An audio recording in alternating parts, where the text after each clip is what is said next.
नमस्कार दोस्तों, जय हिंद जय भारत। मैं हूँ CL Saini, CD RK Saini BEd classes में आप सभी का हार्दिक स्वागत है, अभिनंदन है। दोस्तों, हमारे इस चैनल के माध्यम से आप सभी के लिए पाठ योजना निर्माण कार्यक्रम चलाया जा रहा है, जिसके अंतर्गत आप द्वारा हमारे इस हेल्पलाइन नंबर पर जो भी पाठ योजना के टॉपिक हमें सेंड किए जाते हैं, हम आपसे बातचीत करते हैं और उन पर लेसन प्लान निर्मित कर आपको PDF प्रोवाइड कराते हैं।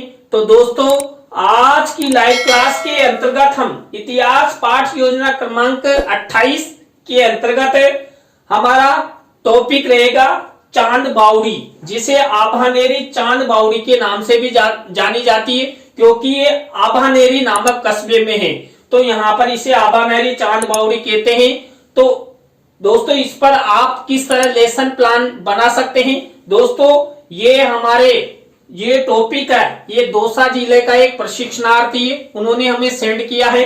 तो दोस्तों, यहाँ पर हम इस टॉपिक पर किस तरह के प्रस्तावना के प्रश्न, किस तरह के विकासात्मक प्रश्न, किस तरह छात्र अध्यापक छात्र अध्यापिका कथन करेंगे, किस तरह हम शामपट कार्य करेंगे, किस तरह हम चित्र दिखाएंगे, किस तरह के बोध प्रश्न करें, इन सब के बारे में हमारे द्वारा आपको बताया जाएगा।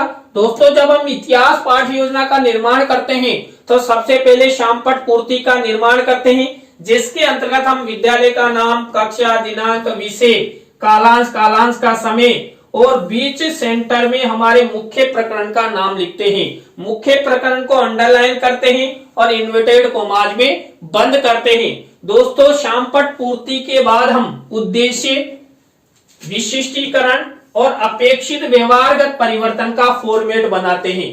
दोस्तों, यहाँ पर जो ये फॉर्मेट बनाया जाता है, इसमें मुख्य रूप से उद्देश्य का और हमारे मुख्य प्रकरण का ध्यान रखा जाता है। तो दोस्तों, यहाँ पर जब हम हमारे उद्देश्य और मुख्य प्रकरण का ध्यान रखेंगे, तभी जाकर ये विशिष्टीकरण और ये अपेक्षित व्यवहारगत परिवर्तन बनाए जा सकते हैं। दोस्तों, यहाँ पर इतिहास पाठ योजना का निर्माण करते समय हम 6 उद्देश्य लेते हैं, जिसमें पहला उद्देश्य होता है ज्ञान। अब यहाँ पर ज्ञान उद्देश्य से रिलेटेड ही हम 1 से 2 विशिष्टीकरण और 1 से 2 ही अपेक्षित व्यवहारगत परिवर्तन हमारी दैनिक पाठ योजना डायरी में बनाते हैं। दोस्तों, हम यहाँ पर 3-3 अपेक्षित व्यवहारगत परिवर्तन भी बना सकते हैं। दोस्तों, यहाँ पर जो हमारा दूसरे नंबर का उद्देश्य है अवबोध, इस उद्देश्य से रिलेटेड 1 से 2 विशिष्टीकरण और 1 से 2 ही अपेक्षित व्यवहारगत परिवर्तन हमारे द्वारा बनाए जाते हैं। दोस्तों, इसी तरह हमारे द्वारा ज्ञानोपयोग उद्देश्य से रिलेटेड 1 से 2 विशिष्टीकरण और 1 से 2 ही अपेक्षित व्यवहारगत परिवर्तन बनाए जाते हैं। दोस्तों, यहाँ पर हमारा नेक्स्ट उद्देश्य होता है कौशल। अब यहाँ पर कौशल उद्देश्य से रिलेटेड हम ये 1 से 2 विशिष्टीकरण और 1 से 2 ही अपेक्षित व्यवहारगत परिवर्तन बनाते हैं। इसी तरह दोस्तों, हम अभिरुचि उद्देश्य से रिलेटेड ये 1 से 2 विशिष्टीकरण और 1 से 2 ही अपेक्षित व्यवहारगत परिवर्तन हमारे द्वारा बनाए गए हैं। आपको ये सब अपनी दैनिक पाठ योजना डायरी में लेसन निर्माण करते समय प्रयोग करना है। इसके बाद हमारा नेक्स्ट उद्देश्य है अभिवृत्ति। अब यहाँ पर दोस्तों, अभिवृत्ति उद्देश्य से रिलेटेड हम 1 से 2 विशिष्टीकरण और 1 से 2 ही अपेक्षित व्यवहारगत परिवर्तन बनाते हैं। दोस्तों, यहाँ पर इस तरह हम उद्देश्य, विशिष्टीकरण और अपेक्षित व्यवहारगत परिवर्तन का फॉर्मेट बनाते हैं। दोस्तों, इस फॉर्मेट के बाद हम कक्षा शिक्षण सहायक सामग्री का फॉर्मेट बनाते हैं। दोस्तों, कक्षा शिक्षण सहायक सामग्री 2 प्रकार की होती है, सामान्य और विशिष्ट। दोस्तों, सामान्य शिक्षण सहायक सामग्री तो हमें मार्केट में रेडीमेड मिल जाती है, लेकिन जो विशिष्ट शिक्षण सहायक सामग्री होती है, उसका निर्माण हमारे द्वारा किया जाता है। दोस्तों, हम विशिष्ट शिक्षण सहायक सामग्री के अंतर्गत चार्ट, चित्र, मॉडल, प्रतिकृति आदि का निर्माण करते हैं। दोस्तों, यहाँ पर जो हमारा मुख्य प्रकरण है चांद बावड़ी, इस पर हम चार्ट और चित्र का प्रयोग करेंगे। और दोस्तों, यदि आप इस टॉपिक पर फाइनल लेसन देने जा रहे हैं, तो इस पर आप अच्छा चांद बावड़ी का मॉडल भी बनवा सकते हैं। दोस्तों यहाँ पर कक्षा शिक्षण सहायक सामग्री के बाद पूर्व ज्ञान का कॉलम बनाना है। पूर्व ज्ञान के कॉलम के बाद आपको शिक्षण बिंदु का कॉलम बनाना है। दोस्तों यहाँ पर शिक्षण बिंदु के कॉलम के अंतर्गत जो हमारा मुख्य प्रकरण होता है, दोस्तों हमारा मुख्य प्रकरण है चांद बावड़ी। अब यहाँ पर चांद बावड़ी से रिलेटेड हम 3 टीचिंग पॉइंट लेंगे और उस पर लेसन निर्माण करेंगे। तो दोस्तों यहाँ पर हमारा पहला टीचिंग पॉइंट है चांद बावड़ी की स्थिति एवं इतिहास। दूसरा हमारा टीचिंग पॉइंट है चांद बावड़ी की विशेषताएं। और थर्ड नंबर का हमारा टीचिंग पॉइंट है चांद बावड़ी का रहस्य एवं भूल भुलैया। इस तरह हम यहाँ पर चांद बावड़ी से रिलेटेड ये तीनों टीचिंग पॉइंट लेंगे, इनके विकासात्मक प्रश्न बनाएंगे, छात्र अध्यापक छात्र अध्यापिका कथन करेंगे और बोध प्रश्न उत्तर बनाएंगे। दोस्तों यहाँ पर शिक्षण बिंदु के बाद आपको शिक्षण विधि परिविधि का कॉलम बना देना है। तो दोस्तों यहाँ तक की प्रक्रिया, यहाँ तक के फॉर्मेट आपको इस तरह निर्माण करने हैं।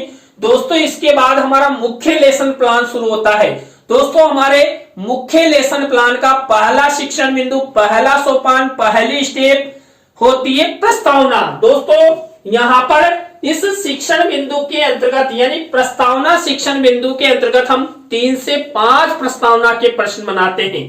अंतिम प्रश्न समस्यात्मक होता है। यहाँ पर उत्तरों से ही प्रश्न बनाए जाते हैं। प्रश्नों में तारतम्यता होती है, जिग होता है। और दोस्तों यहाँ पर जो प्रस्तावना के प्रश्न बनाए जाते हैं ये छात्र छात्राओं के पूर्व ज्ञान पर आधारित होते हैं, सरल होते हैं, संक्षिप्त होते हैं और छात्र छात्रा इन प्रश्नों के उत्तर आसानी से दे सके, ऐसे प्रश्न यहाँ पर लिए जाते हैं। दोस्तों चांद बावड़ी पर मैंने प्रस्तावना के प्रश्न कैसे बनाए तो देखिए यहाँ पर पहला प्रश्न है कक्षा में सबसे अधिक अंक प्राप्त करने वाले छात्र छात्राओं को कौन सा स्थान प्रदान किया जाता है। तो प्रथम स्थान प्रदान किया जाता है। अब इसी उत्तर से हमारा नेक्स्ट प्रश्न बनना चाहिए। तो बना हुआ है जनसंख्या की दृष्टि से विश्व में प्रथम स्थान पर कौन सा देश है। तो चीन है। दोस्तों यहाँ पर प्रथम स्थान से ही हमारा नेक्स्ट प्रश्न बना हुआ है। तो दोस्तों जो ये चीन उत्तर मिला, इसी उत्तर से हमारा नेक्स्ट प्रश्न बनेगा चीन के बाद विश्व में जनसंख्या की दृष्टि से द्वितीय स्थान पर कौन सा देश है। भारत है। दोस्तों भारत में भी जनसंख्या लगातार बढ़ रही है। लोग दिन देखते हैं ना रात देखते हैं और जनसंख्या वृद्धि की जो हमारी मशीनें हैं उनको लगातार क्रियाशील लगते हैं और वो यही नहीं चाहते कि जनसंख्या वृद्धि होगी तो हम अपने बच्चों को क्या खिलाएंगे, कहाँ रखेंगे, क्या पहनाएंगे। तो ये सब समस्याओं को न देखते हुए लगातार जनसंख्या वृद्धि में लगे हुए धमाधम। अब यहाँ पर दोस्तों जी उत्तर मिला, इसी उत्तर से हमारा नेक्स्ट प्रश्न बनेगा भारत में क्षेत्रफल की दृष्टि से सबसे बड़ा राज्य कौन सा है। दोस्तों क्षेत्रफल की दृष्टि से भारत में सबसे बड़ा राज्य राजस्थान है। अब इसी उत्तर से हमारा नेक्स्ट प्रश्न बनेगा। तो बना हुआ है राजस्थान राज्य के दौसा जिले में स्थित चांद बावड़ी के बारे में आप सब क्या क्या जानते हो। तो दोस्तों ये अंतिम प्रश्न हमारा समस्यात्मक हो गया। उत्तरों से प्रश्न बनाए गए, प्रश्नों में तारतम्यता है, जिग है। और दोस्तों यहाँ पर जो प्रश्न बनाए गए इनका उत्तर छात्र छात्रा आसानी से दे सकते हैं। क्यों? क्योंकि ये सब प्रश्न छात्र छात्राओं के पूर्ण ज्ञान पर आधारित है। दोस्तों प्रस्तावना शिक्षण बिंदु के बाद हमारी नेक्स्ट स्टेप आती है उद्देश्य कथन की। दोस्तों यहाँ पर हमारे मुख्य प्रकरण से रिलेटेड उद्देश्य कथन किया जाता है।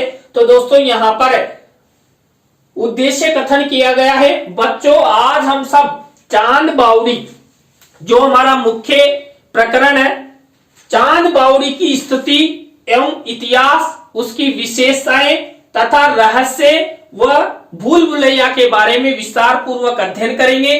तो दोस्तों आप सब बने रहें हमारे साथ, हमारे इस चैनल के साथ। और दोस्तों यदि आप हमारे इस चैनल पर पहली बार आए हैं तो हमारे इस चैनल को जरूर सब्सक्राइब करें और पास ही बने बेल आइकन को जरूर दबावें, तभी जाकर हमारे द्वारा जो लाइव क्लास चलाई जाती है या नया वीडियो अपलोड किया जाता है तो उनके नोटिफिकेशन आपको तभी मिल सकते हैं। दोस्तों यहाँ पर उद्देश्य कथन के बाद हमारे थर्ड नंबर की स्टेप आती है और दोस्तों सबसे महत्वपूर्ण भी होती है। क्यों? क्योंकि उस स्टेप के अंतर्गत पूरा पाठ का निर्माण किया जाता है। तो दोस्तों हमारे 3rd नंबर की स्टेप होती है पाठ प्रस्तुतिकरण, लेसन प्रेजेंटेशन। इसके अंतर्गत दोस्तों मैंने आपको जो 3 टीचिंग पॉइंट बताए थे उन्हीं पर हम लेसन प्लान निर्माण करते हैं। दोस्तों यहाँ पर हमारा पहला टीचिंग पॉइंट है चांद बावड़ी की स्थिति एवं इतिहास। इस टीचिंग पॉइंट से रिलेटेड ही हम सबसे पहले विकासात्मक प्रश्न बनाएंगे। दोस्तों यहाँ पर इस टीचिंग पॉइंट से रिलेटेड हमने देखिए विकासात्मक प्रश्न उत्तर बनाए हैं। दोस्तों विकासात्मक प्रश्नों के बाद हम इसी टीचिंग पॉइंट से रिलेटेड छात्र अध्यापिका कथन करते हैं। तो दोस्तों यहाँ पर चांद बावड़ी की स्थिति एवं इतिहास से रिलेटेड ये छात्र अध्यापिका कथन है। अब दोस्तों इसी टीचिंग पॉइंट से रिलेटेड यदि कोई शब्द, परिभाषा या सेंटेंस जिसको हम श्यामपट्ट की सहायता से छात्र छात्राओं को और अधिक अच्छा समझाना चाहते हैं, ऐसे शब्दों, सेंटेंसों और परिभाषाओं को हम श्यामपट्ट कार्य वाले कॉलम में इस तरह ब्लैक शीट का निर्माण करते हैं और सिल्वर कलर के पेन से लिख देते हैं। दोस्तों इस टीचिंग पॉइंट से रिलेटेड यदि हम छात्र छात्राओं को चित्र भी दिखाना चाहते हैं तो आपको यहाँ पर एक विशेष कार्य करना होगा। आपको शिक्षण सहायक सामग्री के कॉलम में इस तरह जो आप चित्र दिखाने जा रहे हैं उस चित्र का मिनीचर यहाँ पर लगाना है। दोस्तों यहाँ पर देखिए ये चांद बावड़ी का चित्र यहाँ पर मेरे द्वारा मिनीचर के रूप में लगाया गया है। आप भी जब इस लेसन प्लान को आप अपनी दैनिक पाठ योजना डायरी में बनाएं तो आपको इस तरह चित्र मेंशन करना है। दोस्तों इसके बाद हम इसी टीचिंग पॉइंट से रिलेटेड बोध प्रश्न बनाएंगे। तो दोस्तों ये बोध प्रश्न हमारे द्वारा बनाए गए, तो ये प्रश्न है और ये उत्तर है। इस तरह का फॉर्मेट आपको अपनाना है। दोस्तों इस तरह हमारा पहला टीचिंग पॉइंट कंप्लीट हो चुका है।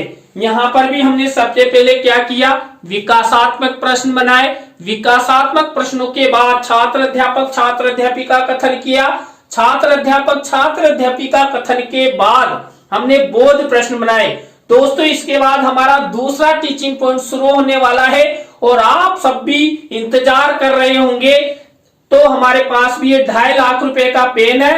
ये 2.5 लाख रुपए का पेन आपको दूसरा टीचिंग पॉइंट दिखाएगा, तो ये जल्दी से दिखाने जा रहा है। तो हमारा दूसरा टीचिंग पॉइंट है दोस्तों चांद बावड़ी की विशेषताएं। अब दोस्तों यहाँ पर चांद बावड़ी की विशेषताओं से रिलेटेड हम विकासात्मक प्रश्न बनाएंगे।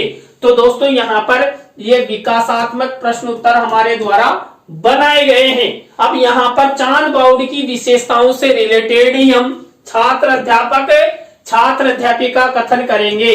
तो दोस्तों चांद बावड़ी की विशेषताओं से रिलेटेड ये छात्र अध्यापिका कथन हुआ। इसमें से कोई मुख्य शब्द, सेंटेंस, परिभाषा है जिसको हम श्यामपट्ट की सहायता से समझाना चाहते हैं तो यहाँ पर श्यामपट्ट कार्य वाले कॉलम में इस तरह ब्लैक शीट का निर्माण करेंगे और सिल्वर कलर के पेन से लिख देंगे। और दोस्तों इस टीचिंग पॉइंट से रिलेटेड ही हम यदि चित्र दिखाना चाहते हैं तो शिक्षण सहायक सामग्री के कॉलम में इस तरह हम चित्र मिनीचर के रूप में लगाएंगे। तो दोस्तों यहाँ पर देखिए चांद बावड़ी की विशेषताओं से रिलेटेड ये चित्र मेंशन किया गया है। अब इसी टीचिंग पॉइंट से रिलेटेड दोस्तों छात्र अध्यापिका कथन के बाद हम इसमें से बोध प्रश्न बनाएंगे। तो हमारे द्वारा ये 3 बोध प्रश्न उत्तर हमारे द्वारा बनाए गए। दोस्तों आपको यहाँ पर भी दूसरे टीचिंग पॉइंट में पहले टीचिंग जैसा ही फॉर्मेट, वैसी प्रक्रिया प्रयोग में लेनी है। यानी कि सबसे पहले आपको विकासात्मक प्रश्न बनाने हैं, उसके बाद छात्र अध्यापिका कथन करना है। छात्र अध्यापिका कथन के बाद आपको बोध प्रश्न बनाने हैं। दोस्तों इस तरह हमारे 2 टीचिंग पॉइंट कंप्लीट हो चुके हैं और बेशर्ते आपको समझ में भी आ रहा होगा। तो दोस्तों इसके बाद हमारा 3rd नंबर का टीचिंग पॉइंट शुरू होने वाला है। और दोस्तों हमारे पास 2.5 लाख रुपए का पेन भी आपको 3rd टीचिंग पॉइंट दिखाने के लिए तैयार है। चांद बावड़ी का रहस्य एवं भूल भुलैया, इससे रिलेटेड ये 3rd नंबर का हमारा टीचिंग पॉइंट है। अब इसी के आधार पर हम विकासात्मक प्रश्न उत्तर बनाएंगे। तो दोस्तों ये विकासात्मक प्रश्न उत्तर हमारे द्वारा बनाए गए हैं। अब इसी टीचिंग पॉइंट से रिलेटेड हम क्या करेंगे? छात्र अध्यापक छात्र अध्यापिका कथन करेंगे। तो यहाँ पर चांद बावड़ी का रहस्य एवं भूल भुलैया, इससे रिलेटेड ये छात्र अध्यापिका कथन किया गया है। अब इसी टीचिंग पॉइंट से रिलेटेड दोस्तों, यदि कोई मुख्य शब्द, सेंटेंस या परिभाषा है जिसको हम श्यामपट्ट पर समझाना चाहते हैं, ऐसे शब्दों, सेंटेंसों या परिभाषाओं को हम श्यामपट्ट कार्य वाले कॉलम में ब्लैक शीट का निर्माण करते हुए सिल्वर कलर के पेन से लिखेंगे। और इसी टीचिंग पॉइंट से रिलेटेड दोस्तों, यदि हम छात्र छात्राओं को चित्र दिखाना चाहते हैं तो हम शिक्षण सहायक सामग्री के कॉलम में इस तरह चित्र का मिनीचर लगाते हैं। दोस्तों ये जो सिड्डियां है ना आपको दिखाई दे रही है, ये चांद बावड़ी की सिड्डियां भूल भुलैया का निर्माण करती है। तो दोस्तों यहाँ पर ये चित्र मेंशन किया गया है। अब इसी टीचिंग पॉइंट से रिलेटेड यानी छात्र अध्यापक छात्र अध्यापिका कथन के बाद हम बोध प्रश्न बनाएंगे। तो दोस्तों हमारे द्वारा ये बोध प्रश्न उत्तर हमारे द्वारा बनाए गए हैं। तो दोस्तों इस तरह हमारे तीनों टीचिंग पॉइंट कंप्लीट हो चुके हैं। यदि आप भी अपनी मर्जी से चाहते हैं कि इतिहास के किसी भी टॉपिक पर हम पाठ योजना का निर्माण करें तो आप बना सकते हैं। आपको सबसे पहले वही यही प्रक्रिया करनी पड़ेगी। प्रस्तावना, उद्देश्य कथन और पाठ प्रस्तुतिकरण के अंतर्गत 3 टीचिंग पॉइंट बनाने हैं। तीनों टीचिंग पॉइंट में आपको सबसे पहले क्या करना होगा? विकासात्मक प्रश्न, छात्र अध्यापक छात्र अध्यापिका कथन और बोध प्रश्न उत्तर।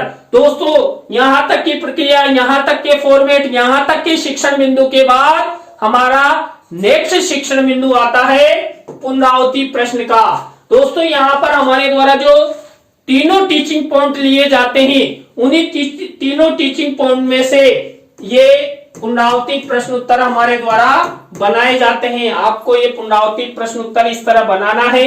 दोस्तों पुनरावृत्ति प्रश्नों के बाद हम मूल्यांकन प्रश्न बनाते हैं। दोस्तों यहाँ पर ये मूल्यांकन प्रश्न भी हमने जो 3 टीचिंग पॉइंट लिए थे उन्हीं में से बनाए जाते हैं। यहाँ पर दोस्तों मूल्यांकन प्रश्नों के अंतर्गत हम 3 तरह के प्रश्न लेते हैं। वस्तुनिष्ठ प्रश्न, रिक्त स्थानों से रिलेटेड, सत्य असत्य से रिलेटेड और लघुत्रात्मक अति लघुत्रात्मक से रिलेटेड। दोस्तों जब आप इस पाठ योजना को आपकी दैनिक पाठ योजना डायरी में बनाए तो आपको क्या करना है? आपको इस तरह ब्लैक शीट का निर्माण करना है और सिल्वर कलर के पेन से ये मूल्यांकन प्रश्न लिखने हैं और किसी भी प्रश्न का उत्तर नहीं लिखना है। जब कक्षा कक्ष में इसका प्रेजेंटेशन किया जाएगा ना मूल्यांकन प्रश्नों का, तब आपको छात्रों से पूछ कर उत्तर लिखने हैं। दोस्तों मूल्यांकन प्रश्नों के बाद हमारी नेक्स्ट स्टेप आती है गृह कार्य की। दोस्तों यहाँ पर गृह कार्य के अंतर्गत हम छात्र छात्राओं के लेखन कौशल के विकास हेतु 1 या 2 निबंधात्मक प्रश्न यहाँ पर श्यामपट्ट पर लिखकर छात्रों को होमवर्क के रूप में दिया जाता है। तो दोस्तों आज की लाइव क्लास के अंतर्गत इतिहास पाठ योजना क्रमांक 28, यहाँ पर हमारा मुख्य प्रकरण था चांद बावड़ी। देखिए चांद बावड़ी दौसा जिले के अबानेरी ग्राम में स्थित है और विश्व प्रसिद्ध, विश्व की सबसे गहरी और बड़ी बावड़ी है। इसमें अच्छा जो भूल भुलैया है, अच्छी 3500 सीढ़ियां हैं। तो उसके बारे में हमने आपको लेसन प्लान निर्माण करना बताया। दोस्तों आज का लेसन प्लान आपको कैसा लगा कमेंट्स में हमें जरूर बताएं। अच्छा लगा हो तो लाइक करें, कमेंट्स करें और शेयर जरूर करें दोस्तों। और आप सब हमारे चैनल का इसी तरह सपोर्ट बनाए रखें। और दोस्तों आप भी चाहते हैं कि सैनी सर द्वारा हमारे लेसन प्लान निर्मित की जाए तो दोस्तों आपको हमारे इस हेल्पलाइन नंबर पर आपके पाठ योजना के टॉपिक हमें सेंड करने होंगे। हम आपसे बातचीत करेंगे, उसी के बाद आपके लेसन प्लान निर्माण करेंगे। तो दोस्तों आज के लिए बस इतना ही, फिर मिलते हैं न्यू लाइव क्लास के साथ। जय हिंद, जय भारत, राम राम सा।